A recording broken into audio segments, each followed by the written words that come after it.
పలకరించాలంటే జైరాంజీకి, వీడ్కోలు పలకాలంటే రామ్ రామ్, ఆశ్చర్యానికి అయ్యో రామ, ఆక్రోశానికి రామ రామ, ఆనందం పెళ్ళుబికితే జై శ్రీరామ్, ఆకలేస్తే అన్నమో రామచంద్ర.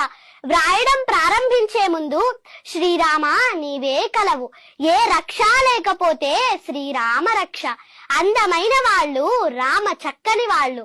రాజు ఎలా ఉండాలంటే రాజారాం, భర్త ఎలా ఉండాలంటే సీతారాం, కొడుకు ఎలా ఉండాలంటే దశరథరాం, అన్న ఎలా ఉండాలంటే సౌమిత్రిరాం, స్నేహితుడెలా ఉండాలంటే మారుతిరాం, పాలకుడికి పర్యాయ పదం అయోధ్యారాం, వీరుడెలా ఉండాలంటే కోదండరాం, పోషకుడెలా ఉండాలంటే కారుణ్యరాం, కష్టాల్లోనూ ఆనందంగా ఎలా ఉండాలంటే ఆనందరాం.